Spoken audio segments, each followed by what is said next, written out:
Bendito Padre, te damos gracias por tu palabra que nos has dejado, por los secretos que en ella hay para nosotros, por el plan que tienes para nuestras vidas, porque tú nos instruyes, nos guías, nos alientas a buscar. Y Señor, con esa confianza en que somos instruidos por el verdadero Maestro, el Espíritu Santo, nos acercamos a buscar, aún en aquellas cosas que ya hemos leído, algo que haya quedado ahí para nosotros, que sea un detalle de tu parte, que nos traiga un mensaje y que nos enseñe cómo aún en los caminos ya andados en tu palabra siempre habrá cosas nuevas para nosotros. Te entregamos este estudio, nos disponemos a ser aleccionados y conmovidos a través de tu palabra y te damos gracias por todo esto en el nombre de Cristo Jesús. Amén. Amén. Bueno, hoy traigo una cosa que es un poquito continuación de algo que vimos la vez pasada cuando hablamos de que el Señor Jesús, cuando iba camino a Jerusalén ya para sufrir lo que conocemos como la pasión, su última semana, donde realizó la última cena, donde fue crucificado, donde fue puesto en el sepulcro y resucitado. La vez anterior vimos que él entró en un pollino. Y bueno, yo me remití un poco a tratar de averiguar de dónde venía Jesús y no me quedó muy claro.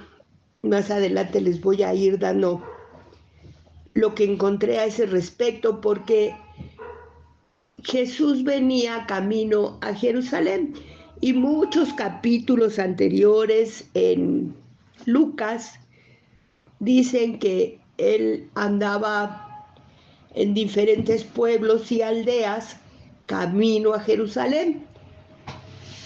Bueno, y cuando él entró en la ciudad montado en su pollino, la gente ponía sus mantos como alfombra para que él, hacerle un camino sobre el cual él pasara.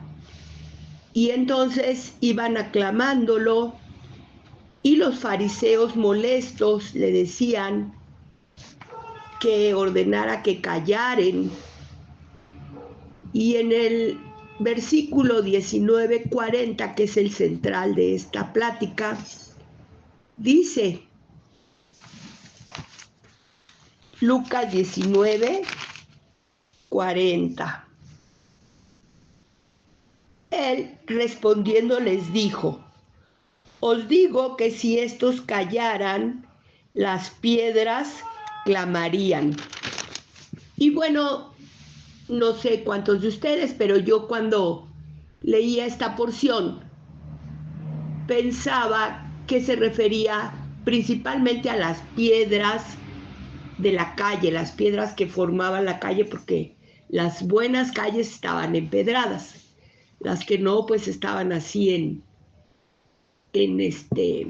pues como en tierra, pero las buenas eran empedradas. Y pensaba yo que a ella se referiría, pero escudriñando en la palabra y tratando de encontrar algo, un detalle que hubiéramos pasado por alto o que yo hubiera pasado por alto, me encontré con esto que voy a comentarles hoy. Les digo, no sé cuántos pensaríamos que a eso se refería.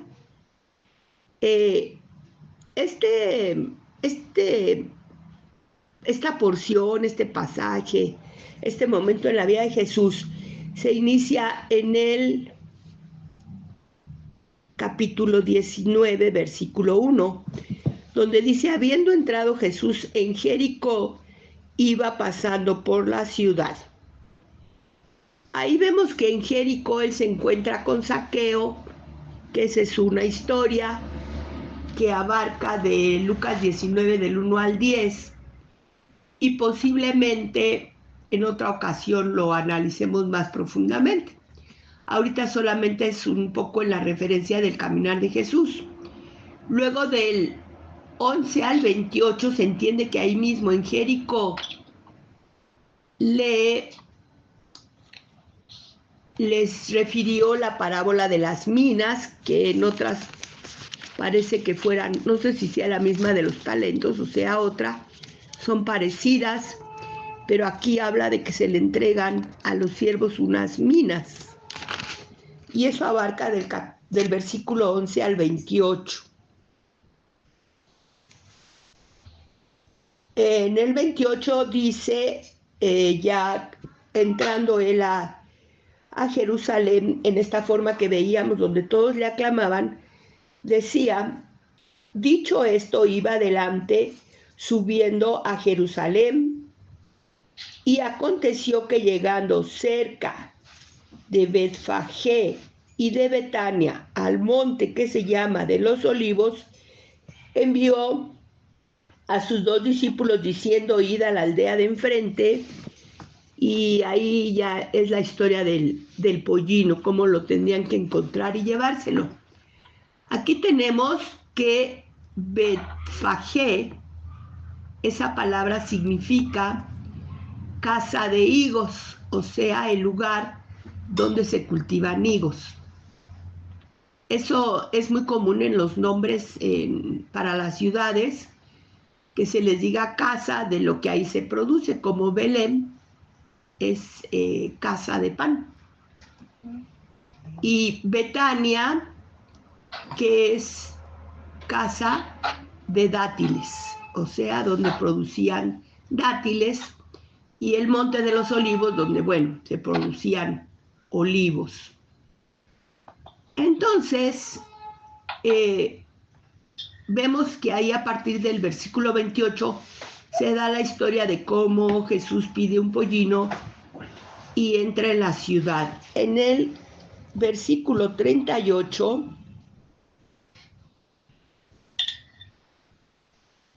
bueno, desde el 37 dice, cuando llegaban ya cerca de la bajada del monte de los olivos, toda la multitud de los discípulos, gozándose, comenzó a alabar a Dios a grandes voces por todas las maravillas que habían visto, diciendo en el 38, diciendo, bendito el Rey que viene en el nombre del Señor, paz en el cielo y gloria en las alturas.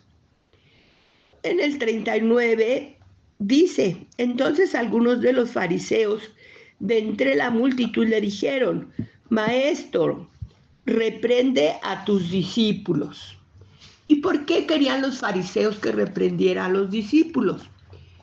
Bueno, porque resulta que estas palabras que ellos pronunciaban en alabanza a Jesús son palabras que aparecen en el Salmo 118, 26, y que dice así. Salmo 118, 26.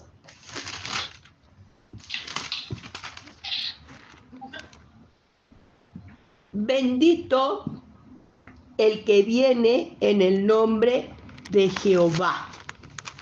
Estas palabras que ellos pronunciaban eran Baruch Abba Beshem Adonai. Baruch Abba Beshem Adonai.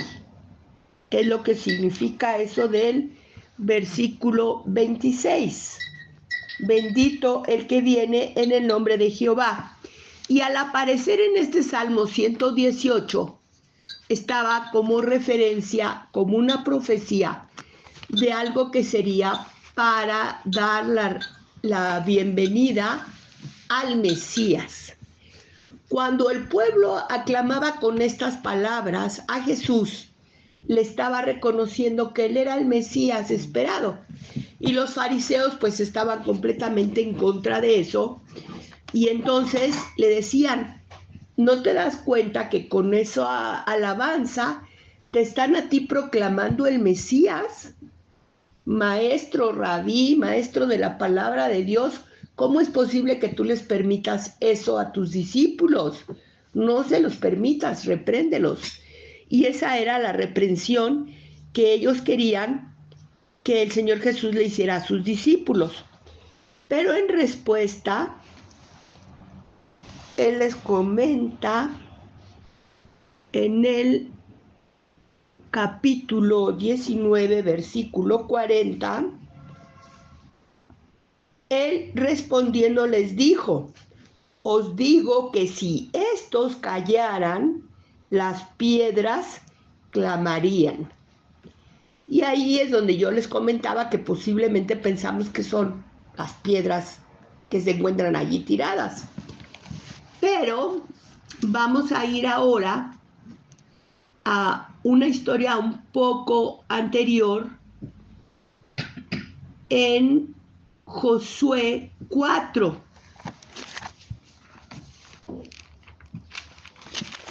En Josué 4 nos dice que Josué introdujo a todo el pueblo que había sido libertado de Egipto, lo introdujo a la tierra prometida. Y entonces en el 4:1 dice, cuando toda la gente hubo acabado de pasar el Jordán, Jehová habló a Josué diciendo, toma del pueblo 12 hombres, uno de cada tribu, y mándales diciendo, tomad de aquí, de en medio del Jordán, del lugar donde están firmes los pies de los sacerdotes, 12 piedras, las cuales pasaréis con vosotros, y levantadlas en el lugar donde habéis de pasar la noche. Entonces Josué llamó a los 12 hombres a los cuales él había designado de entre los hijos de Israel, uno de cada tribu, y les dijo Josué, pasad delante del arca de Jehová vuestro Dios, a la mitad del Jordán, y cada uno de vosotros tome una piedra sobre su hombro, conforme al número de las tribus de los hijos de Israel, para que esto sea señal entre vosotros, y cuando vuestros hijos preguntaren a sus padres mañana diciendo, ¿qué significan estas piedras? Les responderéis que las aguas del Jordán fueron divididas delante del arca del pacto de Jehová. Cuando ella pasó el Jordán, las aguas del Jordán se dividieron, y estas piedras servirán de monumento conmemorativo a los hijos de Israel para siempre. Los hijos de Israel lo hicieron así como Josué les mandó. Tomaron 12 piedras de en medio del Jordán, como Jehová lo había dicho a Josué, conforme al número de las tribus de los hijos de Israel, y las pasaron al lugar donde acamparon y las levantaron allí. Josué también levantó 12 piedras en medio del Jordán, en el lugar donde estuvieron los pies de los sacerdotes que llevaban el arca del pacto, y han estado allí hasta hoy. Bueno, aquí vemos que nos hablan de un momento,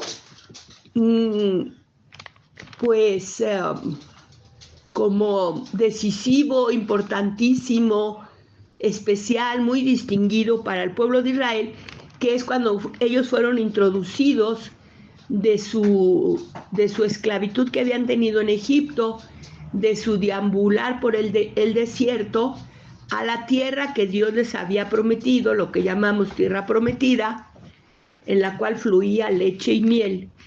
Y ahí se les dice, bueno, ellos se encuentran con el río Jordán, que es un río, pues en ocasiones no muy caudaloso, pero pues es un río importante, no es un riachuelo, es un río en toda la forma Y entonces Dios dio las instrucciones para que los sacerdotes, transportando el arca, en el momento en que ellos tocaran el agua del Jordán, estas se abrirían y les harían un camino seco por donde ellos pasaran. Y así lo hicieron. Y entonces es ahí cuando Dios da la instrucción de que deben de tomar 12 piedras, que no eran piedras así de tomar con una mano, eran piedras grandes, pues para llevarlas las tenían que poner en el hombro, en la espalda, para ayudarse con el peso. Era una piedra significativa. Y entonces esas piedras las pasaron y las iban a hacer un monumento. Y Josué, a su vez, tomó también 12 piedras y él las levantó, las puso una sobre otra en ese lugar que era la mitad del río Jordán, donde los sacerdotes y la presencia de Dios en su arca había sido, y él las pone una sobre otra en ese lugar. Y ya cuando todo el pueblo pasa y los sacerdotes se retiran del río Jordán, las aguas vuelven a tomar su cauce y vuelve el río a ser como siempre había sido, a su normalidad. Entonces, dice en el 11 de este mismo libro de Josué 4, y cuando todo el pueblo acabó de pasar, también pasó el arca de Jehová y los sacerdotes en presencia del pueblo, también los hijos de Rubén, los hijos de Gad y la media tribu de Manasés pasaron armados delante de los hijos de Israel, según Moisés les había dicho, como 40,000 hombres armados listos para la guerra. Pasaron hacia la llanura de Jericó delante de Jehová. En aquel día Jehová engrandeció a Josué a los ojos de todo Israel, y le temieron como habían temido a Moisés todos los días de su vida. Posteriormente a eso, Josué levantó allí en el lugar donde pasaron la noche, era la indicación, resultó ser el lugar de Gilgal. En este lugar de Gilgal es un lugar importante donde se llevaron a cabo varios eventos importantes bíblicos que en otro momento los trataremos con más detalle. En el versículo 20, nos dice: y Josué erigió en Gilgal las 12 piedras que habían traído del Jordán. Y habló a los hijos de Israel diciendo: cuando mañana preguntasen vuestros hijos a sus padres y dijeren: ¿qué significan estas piedras?, declararéis a vuestros hijos diciendo: Israel pasó en seco por este Jordán, porque Jehová vuestro Dios secó las aguas del Jordán delante de vosotros hasta que habíais pasado, a la manera que Jehová vuestro Dios lo había hecho en el Mar Rojo, el cual secó delante de nosotros hasta que pasamos. Para que todos los pueblos de la tierra conozcan que la mano de Jehová es poderosa, para que temáis a Jehová vuestro Dios todos los días. Entonces vemos que estas piedras tenían un propósito: dar un mensaje tanto a las generaciones posteriores como a los pueblos y a todo el que pues se enterara de esa o viera esa señal. Y bueno, aquí termina la historia que les quiero contar, dentro de lo que yo les comentaba, que había estado buscando qué decía que Jesús de dónde venía. Pues un poquito antes de esto, en Lucas 13:22 dice que Jesús pasaba por ciudades y aldeas. Más atrás, en Lucas 9:28, habla de que se detuvieron en un lugar donde nosotros lo conocemos como el Monte de la Transfiguración. Y luego más atrás, en Lucas 8:26, habla, vamos a leerlo, porque ahí sí dice a qué lugar se refirieron. Lucas 8,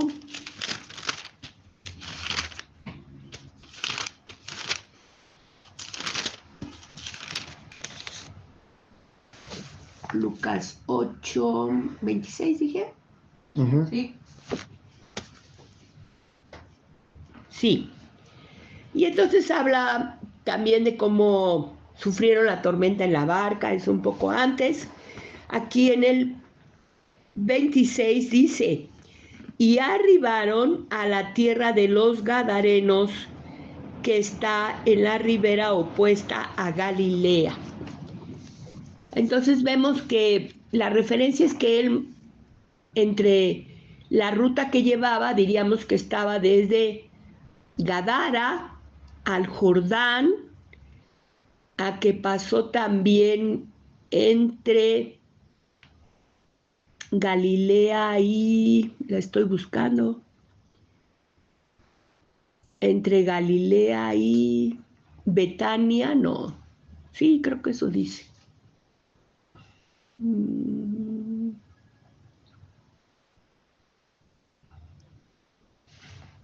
Y llega por último a Jerusalén, pasando frente a Jericó, que es donde se encontraba este recordatorio. Ahora, ¿qué significa esto? Cuando Jesús hablaba que las piedras hablarían, no se refería a las piedras, cualesquiera piedra. Se refería a estas piedras que representaban a todo el pueblo de Israel en su tierra prometida. O sea, hasta ahí, ellos antes de eso eran primero esclavos, luego nómadas, pero cuando ellos entran a la tierra prometida, ellos se convierten en Israel, el pueblo del Señor. Y entonces esa construcción declaraba que allí ellos eran constituidos, esas 12 tribus en el pueblo de Dios, en el Israel. Y tenían esas piedras construidas en una edificación, en una torre, que dar un testimonio, que decir algo, que mostrar algo. Las grandezas de Dios que habían visto hasta ese momento el pueblo y que eran el pueblo de Dios, que ellos habían llegado ahí por medio de toda la obra de Dios con un propósito y que su Dios era poderoso.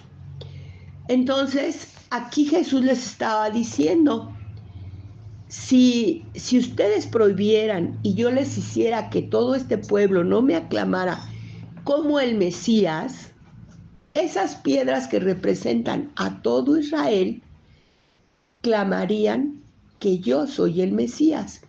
Y eso es una especie como de, no sé si se le pueda llamar profecía o declaración de parte de Jesús, de que en algún momento en el futuro toda esa nación le va a decir estas palabras que eran exclusivas para el Mesías, que ya les había dicho, que es Baruch haba Beshem Adonai, bendito el que viene en el nombre del Señor. Le reconocerán como el Mesías. Eso va a ser todo el pueblo de Israel, porque ya está declarado por el Señor Jesús, que aunque ahora se supone que no, muchas gentes no aclaman a Jesús y mucha parte de su pueblo no le reconoce como el Mesías, llegará el momento en que todo el pueblo representado por esas piedras van a aclamarlo. Ahora, ¿cuál es la enseñanza para nosotros? Bueno, yo en otras semanas que había estado pensando en esta porción, había destacado algo que ahora no lo anoté, pero ya me acordé, que es que nosotros debemos ponernos también recordatorios. Si el Señor lo hacía, Él nos está dando lecciones, explicaciones, ejemplos, enseñanzas. Y Él, en las cosas importantes, Él ponía recordatorios. porque nosotros somos muy dados a olvidar. Olvidamos las promesas que hacemos, olvidamos los votos que hacemos, olvidamos las cosas buenas que hemos recibido, olvidamos todo, lo olvidamos. Entonces debemos de ponernos recordatorios cuando lleguemos a acuerdos en nuestras familias, de ya no vamos a, cuando uno está cambiando de rumbo su familia, y a veces uno ha tenido la costumbre de ponerse apodos, de hacer simulaciones de que se atacan entre los hermanos, se empujan, se golpean, se dicen cosas, y se hace como una rutina de la familia, y a veces uno en el Señor quiere cambiar esas cosas y se nos olvida y es difícil mantener ese propósito. Pues habría que poner una señal grande, luminosa, hasta intermitente, como sirena de patrulla, no sé, algo que nos permita estar recordando constantemente que hemos tomado esa decisión y que tenemos que trabajar muy duro para conseguirla. Bueno, eso era en base a lo que había pensado en otras semanas. Y esta semana, pensando y meditando en esta porción, también descubrí algo que yo creo que es un mensaje también muy importante para nosotros, que aún en las piedras hay piedras y piedras. O sea, hay piedras insignificantes y hay piedras significativas. Y en muchas porciones de la Biblia, a nosotros, el pueblo de Dios, se nos identifica, se nos iguala con las piedras. Eso quiere decir que nosotros como personas podemos elegir si somos de las piedras insignificantes o de las piedras significativas. Las piedras insignificantes no hacen nada. Están allí donde las ponen, en un camino, en una casa, y nada más. Nadie les presta la atención, por lo mismo que son unas piedras insignificantes. Tienen un servicio, pero un servicio como en cosas comunes. Sirven para la edificación de la casa, sirven para el camino sobre el cual nos transportamos, pero sí es un servicio, pero no es nada así especial. Sin embargo, las piedras significativas son señal en medio de todos.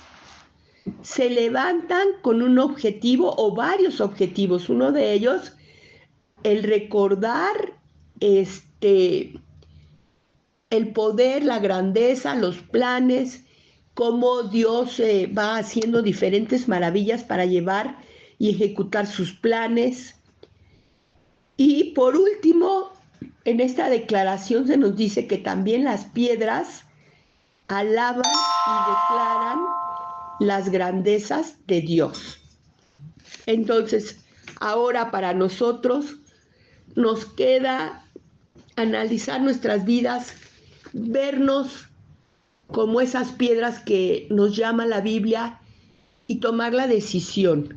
¿Vamos a ser de las piedras insignificantes o vamos a ser de las piedras significativas? Si vamos a ser de las significativas, tenemos bastante trabajo, porque cuando estemos en medio de todos, nosotros tenemos que hacer un trabajo, hacerlos ver y conocer las obras de nuestro Dios, recordar a aquellos que ya conocen las obras de nuestro Dios, recordar todo lo que ha hecho para todo su pueblo y para nuestras vidas también.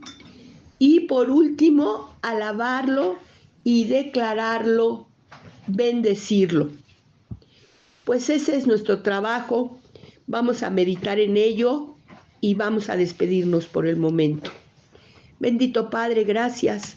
Gracias porque aprendemos cosas nuevas de tu pueblo, de tu palabra, de tu forma de actuar, de lo que esperas de nosotros, de cómo nos enseñas, como dicen las maestras, con manzanitas. Y Señor, nosotros estamos obligados a aprender a ser esas piedras vivas que cumplamos con un propósito. Te pedimos que tú cumplas ese plan en nuestras vidas para que vivamos vidas agradables delante de ti. Sabemos que lo harás porque oramos y lo pedimos con fe en el nombre de Cristo Jesús. Amén.